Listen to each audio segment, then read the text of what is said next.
Hi, welcome to the Jansen Art Studio and a Global Art Supply sponsored event where we're going to recreate a Dutch master painting. Now, I've been recreating Dutch master paintings for about 12 years. I love them. I love the technique. Generally, I try to do one every few years. They take a long time. I'm a production painter, and so I make my living as an artist, and so a technique like this just takes a long time, and the appraisal value in the industry is not as high as I get for some of my other techniques that I use that I can paint a lot quicker. But it is something that I love to do. I love to do them every few years. I call them the signature paintings. They kind of let you know where you are with your techniques in the industry. So whether you're a beginner or whether you're an advanced painter, at some point in time, it's nice to sit down and do a painting like this, and then in a few years, do another one, and you can see your techniques grow and improve through the years. We call them signature paintings. I also call this an easel painting. It's a painting that I don't work on every day solidly. It's a painting that I set in the easel in the corner of the studio, and I work on it a little bit a couple times during the week or a couple times during the month. It's just a long painting. I realize it's going to take me a long time, and it's just a very enjoyable painting. It's kind of like the Van Hyacinth that I have here behind me over my right shoulder. That Van Hyacinth that I have, which is one of the DVDs available at our studio, that Van Hyacinth took me about 50 hours or so in painting. It's a beautiful painting. This one is one that I imagine will take me 50, 60 hours of painting in there. We'll end up filming about half of that, so we're looking at 14, 15 videos in this lesson series. And I'll just, you don't need to see absolutely every single grape when I have 40 of them there on a painting like this. But you don't need to see every single one of them. But we'll make sure that you completely understand the technique as we paint along with this, okay? So we have a long ways to go. It's a fun painting. Don't doubt your abilities in being able to do it. We're going to walk you right through very slowly. We have our online forums that'll be discussing this, just like we did with the Van Els painting about, 5, 6 years ago. We did the Van Els painting, the Van Els reproduction painting, and it was a very, very huge success. So I want to capture that feeling again. Okay, so first thing that we're going to do is we're going to talk about our grounds. First, this painting is a large painting. The original of the painting is about the same size as the Van Hyacinth one that I have behind me. That is about 34 inches or so high. Now, generally what they did and not always, because they've painted some very, very small. But generally they would paint the paintings about the size to the true size of the object. So, you have grapes down here, and so you'd raise your pattern up to about the size of the grapes. So you're looking at 34, 36 inches in the length of it. Is for the original one, but we've also today have different canvas sizes, and we if you don't want to worry about custom framing sizes and everything, then you should go out there and get a canvas size or a board size or a panel size that might fit some of the larger frames that you have out there. So we have available pre-made canvas boards, 22 by 28. That's a really good size to paint with this. It's small enough that it'll fit into a medium-sized home today. And it'll have a reasonable framing cost on it because it's a pre-made standard size. Getting up to these larger odd sizes and stuff, then it will be a little bit more expensive. So that's one of the first things that you have to make is what size that I'm going to do. I wouldn't go any smaller than the 22 by 28 because you're talking about getting some of this detail work, and there's a lot of detail work in this, and it's going to start getting very small, and that's just going to be a little bit frustrating. So working the panel and working the canvas board or working a canvas up a little bit larger is a better call for it. And when you look at a painting that's like this, and we'll just look here, I have one of the printed off photos. I will have, as we get going, I will have lots of photos for you. We'll have lots of high definition photos for you to look at the original. There are some things that I'm going to change along the way. Some colors on this painting have fugitated. They've become fugitive. They've faded away, and so we'll be discussing: do we bring those colors back to their original glory, or do we paint what we see today? We'll discuss that along the way. We got a long ways to go, but this is the actual painting. This is a a picture of this, and it's a beautiful painting in that it has a wonderful light direction on it. The light direction is coming here from the front left, really quite a bit from the left this way here, and we have a through light situation here, which is quite remarkable, because they put this really a cool, almost gray grisaille back behind, which is what we're going to do here. And so there's quite a bit of light area back here left into the grisailles of the grace, which is contrasting his colors up here, really bringing it forward. And he's got such dark, dramatic shadows from the light. So here's a dramatic shadow and a dramatic shadow here, form shadow coming off of here. So it is quite a large painting, but there's a lot of fruit. This is a festoon. It's a fruit and floral festoon painting, and so we got some very high drama, a lot of working on it. So we have to decide about what kind of ground that we're going to do, or what kind of base that we're going to do. So the first thing I look at is overall in the painting, there's a lot of small objects and a lot of small detail that this is going to have. So this means that I'm going to pick a surface that has got to be very smooth, because my brush has to be able to paint all this detail and not fight grain or canvas weave or ups and downs of texture. So I want a ground that is very smooth. And traditionally, Mignon and De Heem and some of the studies, the studios, the guilds of the Dutch would paint on oak panels, canvas, a lot of metal, a lot of smooth metal. But the oak panels were kind of favored in Mignon and De Heem's studios, because they were so close to a cabinet shop there. So that would make these oak panels for them. And so that's one of the surfaces that I'm going to be using today is a wood surface. I've used a wood surface on the Van Hyasen that's behind me. That's a 1/4-inch Baltic birch ply, which we'll talk about. I'm going to use an oak ply this time, because that's what Mignon has done, and I've done Mignons on oak plies, and I really enjoy them. But we'll talk about some other surfaces in just a little bit. I'll show you some of the surfaces of canvas and canvas boards, because I know some of you will be doing canvas boards because you don't have this available. But let's come down here and let's talk about an oak ply. This is an oak ply that I have here, and let's talk about two main types of ply that you have here. This is 1/4-inch ply that you see here. Okay, this is an oak ply here. This is a Baltic birch ply, and the oak ply has a little bit deeper grain. Matter of fact, you feel across this. This feels just almost smooth, whereas this you'll feel a little bit of the graining here. Okay, but that's not as much as the important part. The grain we can fill in and make smooth. That's no problem, because we'll do that with what we call the ground. The first part of the painting is the ground, okay?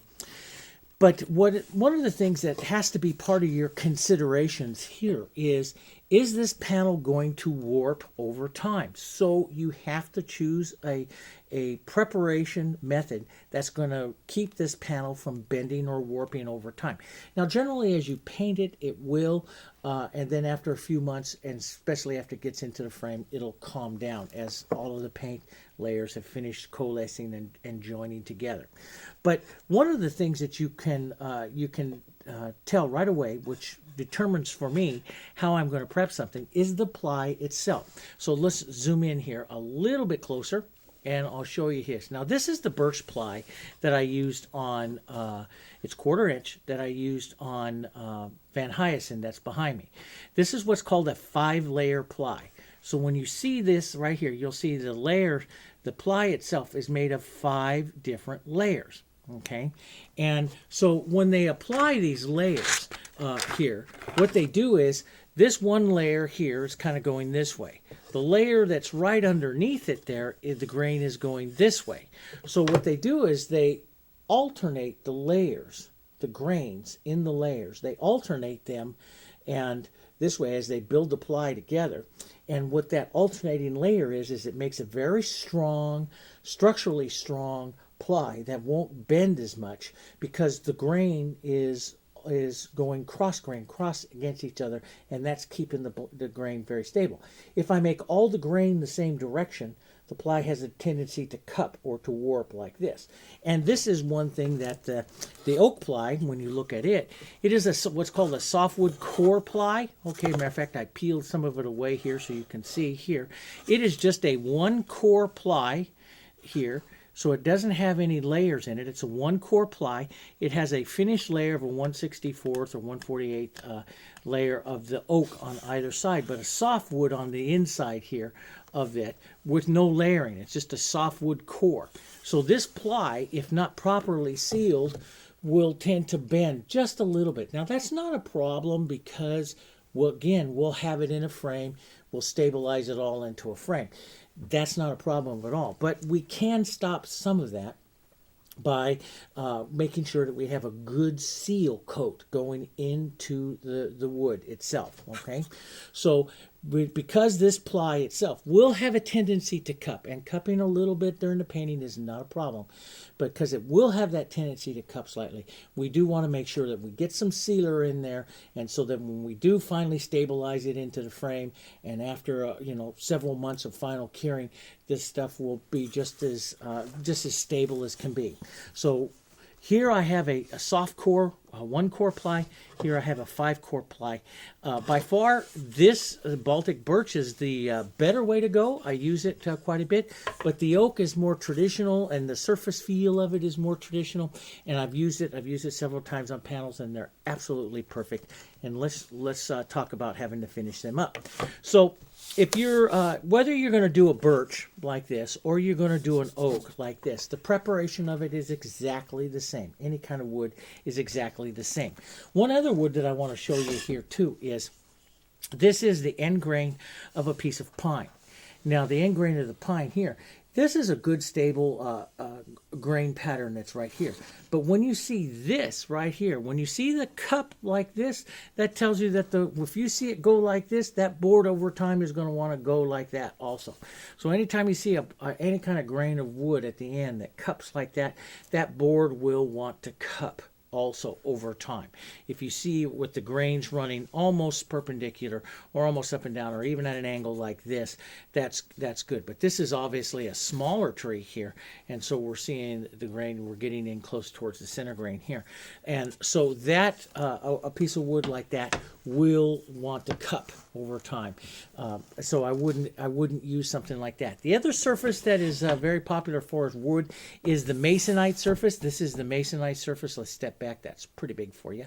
This is a Masonite Surface. This is what we call a double tempered Masonite. This is a 1/8 inch double tempered Masonite. I use this for a lot of my paintings, especially if my paintings are smaller, 18 by 14, 18 inches high, 14 inches wide or smaller, because this can get very, very heavy over time. And if you're working on something over a long period of time, especially a panel this size, a sheet of Masonite of this, especially double tempered, which is smooth on both sides, is very, very heavy. It's also, when you get 1/8 inch like this, it's also bends really, really easy. And so as you get really big like this, it's going to get real floppy, and that's not a really good thing to work with. So I'll be using the 1/4 inch ply here. Okay, so this is my ply, this is my surface. Let's step back just a little bit further here.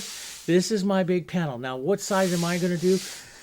I was originally going to do the 22-28. That's my favorite size to paint onto this, but I found a place in the house that I will probably hang it right here next to this Van Hyacinth, and this Van Hyacinth right behind me is a 34. So I decided I'm going to take this one to a 34 and put these two paintings right next to each other because they have a good color contrast. It's Jan David's Van Hyacinth and Mignon and Dahim style on the other side of them. They're two totally different styles of Dutch Masters, and so I thought it'd be good to have them in my studio next to each other. So I decided to make them about the same size. So this will be a 34 in here, but again, the size 22 by 28 or whatever You can decide. So now I have this surface. Now this surface that I have here is my oak, and it's a little bit of a grain to it. So I'm going to want to put down a grain. But before I start worrying about the grain, I've got to worry about the sealing of this. So I don't pre-sand anything on it. As a matter of fact, I have some wood chips up there and everything like that. I'll take care of that. What I want to do first is I just cut this panel, and I want to go in and I want to get a good seal. Now the most powerful sealer that we have, and it's absolutely a fantastic sealer, is the Heritage Multimedia Multi-Surface Sealer. Okay, now what is this sealer? This is what is called a hard sealer. This is actually a prep chemical for concrete, for exterior concrete. So it is a very, very hard, very, very durable sealer. You can use it outside. You can prep anything that you want with it. It's good outside, inside, or whatever. It's very, very powerful. If I use it on metal or glass or anything like that, you should use it at its full strength right out of the bottle. But if I'm going to use it on wood or mix it up with base coats and stuff like that, you can thin it over halfway and still have a very, very powerful sealer. Now, one of the things I want to do with this, the goal of this oak panel is to smooth the grain. Okay, so to do that, what I'm going to do is I'm going to take some of the sealer, and I want this sealer to really penetrate the grain. And one of the things that we have done for years, I'm going to use an extra little bottle that I have here because I'll use this sealer a couple of times. I'm going to take the multi-surface sealer that I have here, and I'm just going to pour in some multi-surface sealer that I'll use on my board, and I'm going to do both sides of this. So I'll just I'll fill this up about halfway or so here. I'm not quite halfway because I'll use quite a bit of it. Now what I'm going to do is I want this sealer. The sealer by itself is pretty thick. It will penetrate and it will soak in. But really what I really want to do is to seal off this grain, raise the wood cells up, seal off the grain, and really have the sealer penetrate quite far down in there. You can see now that penetrated quite far into that. So it will do it by itself. But one thing that we used to never do as an artist was to add water and stuff to our things because that would raise the grain too much. But in this, since we're going to be doing so many layers of paint, I'm going to actually physically reduce the sealer down here with some water, with about an equal amount of water here. And what this is going to do is thin it down. This water will make it easier to penetrate the grain of the wood. Okay, so I will penetrate the grain of the wood a little easier here. And it will also raise the grain of the wood quite a bit. Now, I want that. What I want, when it raises the grain, what it's doing is the water's going to go in, but that water's going to take sealer with it. And it's going to expand the cells of the wood out like this. Expand it all out, and then it's going to be sealed off. And then I'll come in, sand that down, and then we'll do it one more time. And that will help us completely seal everything out. Now, since I shook it up there, I've got some bubbles on it. That's not a problem. Bubbles won't hurt anything whatsoever. But now what I got to do is just apply it over the whole surface here. And don't worry about a thing. This is a very, very powerful sealer. And I'm at a slight angle here. This is going to be interesting. But what I'll do is I'll just pour some of this out onto the surface like this, or you can stick and move your sponge or brush. You can use a sponge or brush. You see the bubbles don't hurt anything. They're gone. Okay, and I'm going to go through and I'm going to seal this off. And I really want to soak the sealer in pretty well. Let it really kind of soupy on the surface here for a little bit and move through. It'll be a little cloudy white just a bit for just a little bit, but then it'll start to dry clear. So the first step here is to just really get a good seal, and got a Kaiser hair up there, that's good, but get a really good seal and let this, and this is going to raise the grain. This is actually going to make it a little bit rough, okay? It's going to raise the grain up because that water is going to raise the grain, but that's what I want to do. In the old days, we would never do that, but now with today's more powerful sealers, we can do that. And you got to realize, sealer already by itself, it already has water in it. This is an acrylic product, and it has water in it. So I'm just increasing the water to increase the penetration, to thin the medium out a little bit to increase the penetration of it. So you can use your sponge, just dip your sponge into it this way. This is a tile setter sponge. Some of you have seen me use this before. I love to use tile setter sponges because they do something like this sealing very efficiently and very quickly. Now what I want to do is, as we do the preparation of the sealing, I want to seal both sides of the surface and I want to seal the ends. So after you have this, you make sure you reach over, seal a little bit on the end grain there that you have all the way around. Only because this is a soft core plaque, okay? So step one, get a good seal. Take multi-surface sealer, thin it down with about an equal amount of water or so. Get a good surface seal on here, and then we'll let this dry 30 minutes or so. Depending on your drying conditions and stuff, we'll let it thoroughly dry, and it'll dry clear. And then we'll come back and we'll do a little sanding. Okay, both sides. Let's seal both sides, and then we'll come back. Okay. Okay, welcome back. Now I got that dry. That took about 30 minutes for that completely dry, and I just set a warm hairdryer over it to kind of blow over the whole edge. But you see it, everything here is completely dry. Then I gave it a light sanding. Now when I sand it, one of the things I do is I go across the grain. Now, I know a lot of times we always go with the grain. That's if you're going to stain something, because you don't want to scratch across the wood cells if you're going to stain something, because those scratches will show up. But since we're going to have many layers of paint in the grain, we want to sand cross grain. Now, one of the things that I use here, you can get this at your local hardware store, usually in the drywall department. It's about $6. It's just a big hand sanded thing like this, and I just put a piece of sandpaper in it, and I just sand across the grain here like this. Now I don't spend a whole lot of time. I only do this for 2-3 minutes just to knock off the surface. This made it, I don't want to make it absolutely too smooth right now. I don't need to work that hard. Don't work that hard, because we're going to let the paint and everything fill up. You just need to, knock off the grain just a little bit. If there's a puddle of sealer or something, just need to knock off the grain a little bit, okay? And so I just gave it a couple of minutes, and I did both sides, and I went ahead and sanded the edges now. Now that the sealer's gone in and made that wood hard, the edges sand over very nice. So that's all you need to do. And again, I just take this. Now you can use a palm sander or something like that, but again, you don't need to have it absolutely smooth. We're going to put on layers of paint, and it's only in the last layers do we have to worry about smoothing something. You got to imagine your grain is like mountains and valleys like this. And so right now you would be sanding to try to sand off all these mountains. We don't need to do that. We can fill up some of the valleys and then sand off a little bit of the mountain. So we're bringing them down together like this, filling it up and sanding it down so it comes together. It's half the work. Okay. Plus, it allows our surface, our material, to penetrate deeper. Okay, and that's what we want to do. We get a deeper penetration, we get a harder surface in the long run. So I use this, and I just sand against that just a little bit.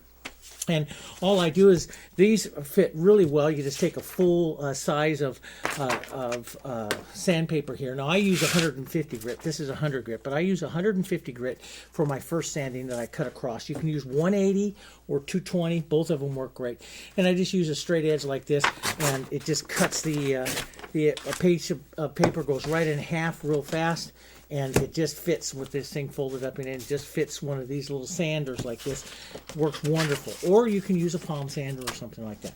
So I have that. Now the next thing to do is to decide, do I need to have a second coat of sealer? The safest thing is to always apply a second coat of sealer.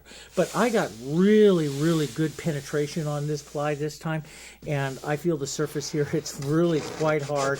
And I tested it with a little bit of water on the top of it, and the water beat it up on the top. So I know I got a good seal on it. So giving a second coat would just sit there and float up on top of it. So I don't need to do that. But if you put it on water and you notice it soak in just a little bit, you might want to give it a second coat of sealer. That means that the sealer is not completely hardened up there yet. But don't do that 10 minutes after the sealer, because the sealer hardens over several hours. So but if you put on one coat like we did there, that's pretty darn good. Now as you go to apply your paint, now you got to think about filling up the layers or the grain. So I'm going to go back to some of my sealers again here, and I have a big bottle, and I have this bottle here. I'm going to have back to the sealer. If I'm not too sure, like I have here, if you're not too sure, you can give a second coat, and then you can go to paint, or you can put a little bit of sealer right in your paint and get it all done at the same time. You can also, if your grain is really rough, add a little bit of texture medium, which we have here. This texture medium, which is what I use on canvases. I use a little texture medium and some paint mixed together, and I'll show you that in just another part of this video. and how we can prep a canvas to smooth that out. But you could use that on wood also. But remember, the more texture that you apply now, the more work you have to do in sanding it off. So I'm going to keep my material a little bit thin as I go to fill this in, and it'll make it a lot easier here in the long run. So what I'm going to do with mine here is I'm just going to take out some white paint here, and I'm going to add a little bit of sealer. I'm just mixed up a little bit of sealer in here. You know, this doesn't take a tremendous amount of the sealer here. But we'll just open it up and put a little bit of it in here. Maybe about no more than halfway or so like this, because that'll thin that out a little bit. No more than half an amount of sealer here. And just mix this up really well here. And this is going to give me a nice thin coat of white paint. And the white paint and the sealer here together will make it hard. The sealer into the paint will make it hard and help me harden up that initial coat again one more time. And then or I can go right to paint. The thing is, you want to get a good hard seal. So you can give a couple coats, or you can go right to the paint and the sealer. And this gets really confusing, and people are like, oh, what's the proper way? Because they want to say, you know, this is the only way to do it. Artists, these products are so forgiving. You can do it so many different ways on it because they're so powerful.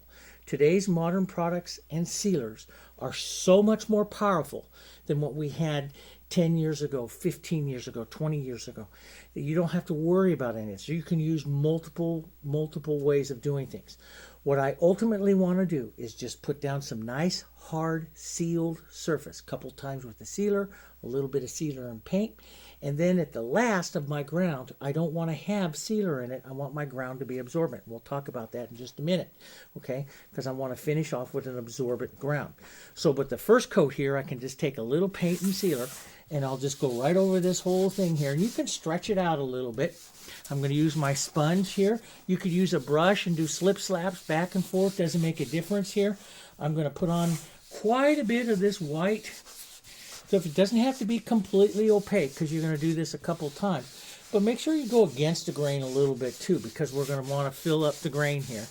Okay, so this will take a, if you're using a real big board, boy, you're going to go through almost a tube of paint to give this a couple coats. So what I'm going to do is do about 2 coats of this, and then I'll come back with you and we'll do a little light sanding and I'll show this. So I'll give this about a coat, let this dry, and do a second coat. What I'm doing is just lightly filling in the grain. I'm filling up the valley, and I'm going to sand the mountain here just a little bit, okay? I'm going to put on a coat, and then I'll let that dry, put on a second coat. Then we'll talk about sanding a little bit, okay? So I'll see you in a moment.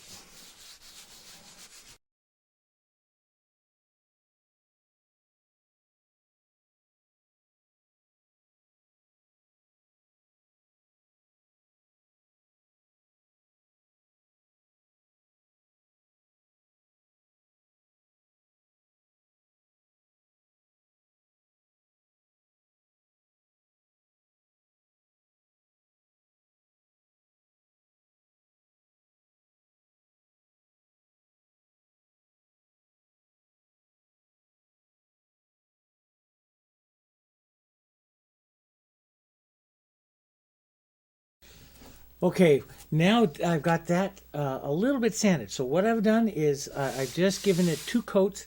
I didn't sand between the first coat and the second coat, and then I let that dry for about 20 minutes or so. I gave it just a real light sanding. Again, you can use 150 or 180, and I just went ahead and used my 150 there, and it just cut through this just perfect. Gave it a beautiful, beautiful smooth finish on the surface here, and the grain is pretty much filled up.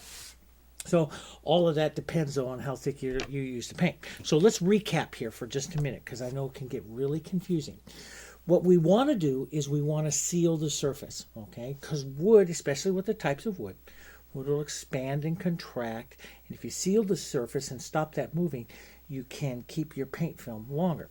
So we want to seal the surface. So I took some sealer and I thinned it down with about an equal amount of water. This is a very, very powerful sealer, so you can do that. And that water will help me penetrate the grain, fill up and expand the grain. And then I can, when that's completely dry, I can go over and lightly sand across the grain, and that filled up grain will fill up with sealer, expand out, and then it's sealed off in place, and I can lightly sand down to that. Now, I felt that I had a very, very good seal from the first, so that's all I did.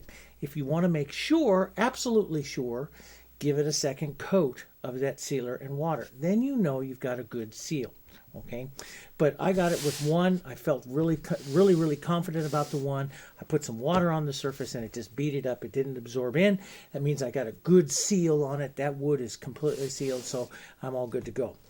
But as you come on now, we want to put on our first white ground color.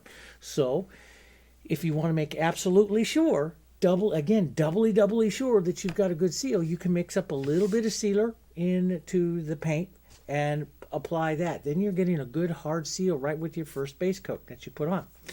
The other thing is, if you have really heavy grain, you could use a little texture medium with it that just helps you fill in the grain.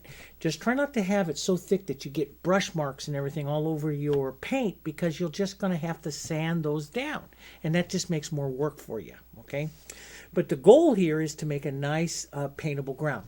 Now, the Dutch, with the ground, with the white ground that they applied, they wanted it absorbent towards the end of the painting. So as they applied their first oxide layers, their first colored layers, and then grisaille layers, it would absorb down into that ground a little bit.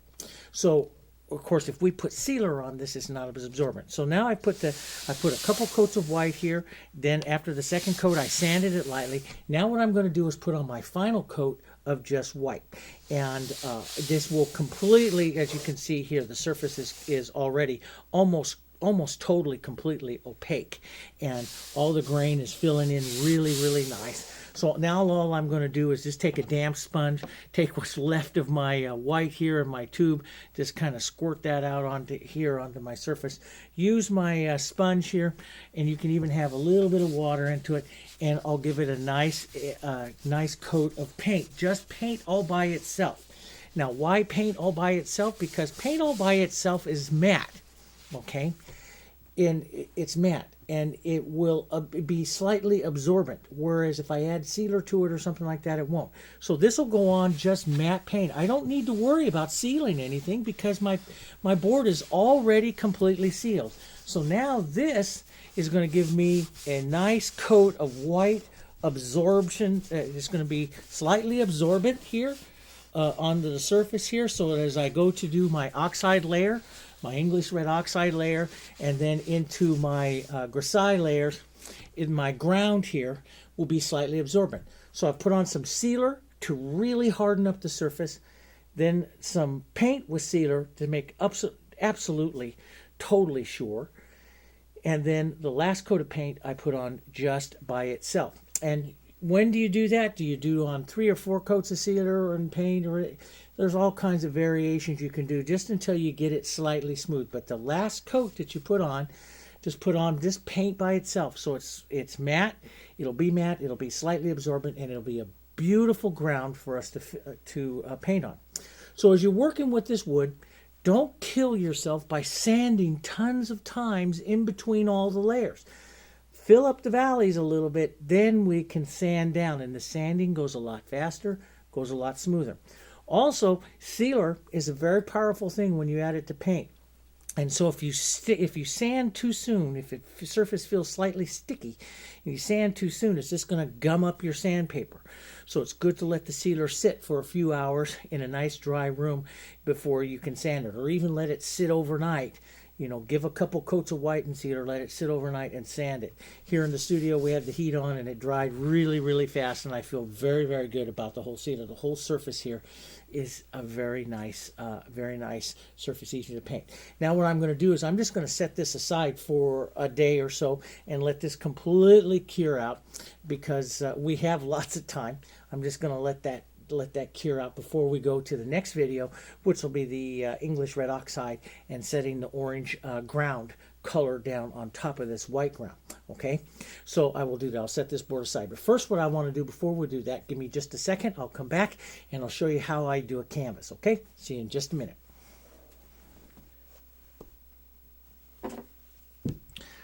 Okay, let's talk about a canvas here for just a second. Now, the thing that you have to remember is we want to have our last coat be a coat of white all by itself so that it's so we have this absorbent ground.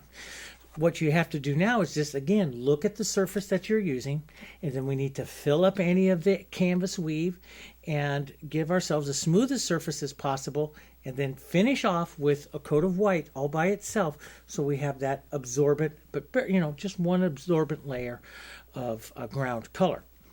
In a canvas like this is a canvas board, and there's all different kinds of them. And the problem is they use all different, these are pre-gessoed boards here, and they use all different kinds of qualities of gesso. So you're not really too sure really what kind of quality of gesso that they're using.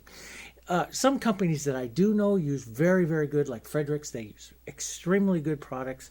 I totally trust them all the time for everything that they do. Some of the other companies out there, not so sure. So one of the things that you might want to do is take a look at it. And this one has a few little like bumps or something like that on the pre-gessoed surface. And again, that's where this comes in handy. With just a real light, you can just lightly go over the surface here. You don't want to cut the weave, but you just go over the surface like that, just slightly, a few times, and break off just a couple of those little rough spots and stuff, and then that makes what you're going to do, a lot easier in the long run. So we have a pre-gessoed surface here, and so now what we've got to do is just worry about getting it smooth, kind of filling it up, depending on grade. So this weave is this is a portrait weave here. It's kind of a real fine weave, so it's not going to be too tough on this one. But some, student quality canvas boards and stuff that you get up there, you're going to have to do a little bit of work to fill them up. And it depends on, again, there's 1,000 different types of canvas out there. So if I have a real heavy weave, and this one isn't so bad, a couple coats of paint actually would just fill this one in and we're good to go. But if you have a real heavy weave, let me show you what I do. That's where I make my gesso. I'm like a gesso. I will take some of my texture medium here, and to that texture medium, which texture medium fills up. It shrinks about 50% in size, but it fills up really well. And then I'll add some paint, about an equal amount of paint, or just a little bit of paint in there too. You don't need to worry about too much paint because texture medium is a heck of a lot cheaper than the paint is. Get rid of my Kaiser hair here. I was petting my dog during the break here, and it looks like he deposited a few things. So I'm going to just mix this up now really well, so I get to see this real thick white coating here that I now have to apply to the surface. And so you can use a big knife, you can use a stiff cardboard, you can just apply some of this here onto the surface like this. This is what I do. Now this is a small canvas. I'm just doing this as a demo. Of course you'll be doing a larger one here, but my board is the oak panel over there drying, so I'm not gonna worry about that. But you would put this all over the board like this, okay, over the whole thing. And then you got to smooth it out. Now, there's all different kinds of things. This is just a little rubber spatula thing. You can get it at actually for silk screening and stuff, and you can use that. And it's got a real rubbered edge on it. Works very, very nice for doing this. You can use an edge of a stiff piece of cardboard or mat board. I've heard people just use, little spatulas like this. You can use little spatulas to thin it out, or you can use like what I use here like this. This is a big drywall knife that you get at your local hardware store, and I like it because it's big and it's wide, and you just drag it over the surface like this, and it will pick up all the extra there like that, and then you can come back and reset it and just set it down just at about a 45-degree angle like this, and you can go both directions here like this. And you want to take off actually quite a bit of the material, because what you're doing is you're filling in the little valley. So you want to, you don't want to have a tremendous amount of material on here because you're filling in all these little valleys. And so I have just a little bit of ridge here that if I just go over that just one more time here like that, that'll take that all off. As you can see there, see how it fills in everything really nice and really smooth. These are drywall knives. They work really, really well for doing these kind of things and smoothing off your canvases. And so anytime that I want my weave really, really nice, this is the kind of thing that I do. And it picks up all the extra. Just, don't press real, real hard, but go over the surface. It'll pick up the extra for you, and this will sand off really easy as well. So, but make sure you use your knife in both directions like this. Boy, this is nice canvas. This works so well, and it fills it all in. And then that canvas is a little blurry there, but that canvas is ready to go for the next step, which if you still have some canvas going through, then I would go ahead and do it a second time, or if you've put it on really, really thin, you can do it a third time. But before you get done, remember one of the things that you want to do, so you fill up your canvas like that, and one of the things you want to do when you're all done, you got it pretty close, is you want to give it one last coat of paint all by itself. One last coat. You can use a sponge, you can use a big brush. One last coat of the titanium white all by itself. That'll make your last layer of your absorbent ground, just like what we did with the big oak panel. It'll make an absorbent layer that we can then come in, put our earth oxides on, and we can make our simulated vermilions, and we can do all the fun painting that's coming up here in the future with this. So with canvas boards, canvas panels like this, if you're going to use that, you're just going to fill it all. You're just going to fill it all up. You don't have to worry about sealing it.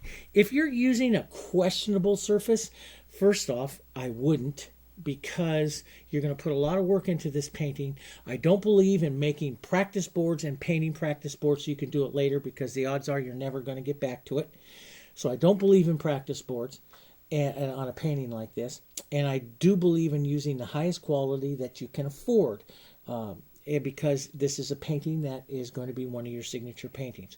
So if you can, if you get a real cheap little canvas panel, the odds are that thing is really going to bow and destroy and crack on you after a while. And I've noticed all different kinds of canvas panels, from cardboard cores, which are pretty nice pressed cores, to this pressboard wood core that snaps in half very easy. So you got to be kind of careful. But you can go to some of the major canvas companies like Fredericks and stuff that makes a good quality canvas, and I've never had a problem with one of those, and I would recommend one of those first.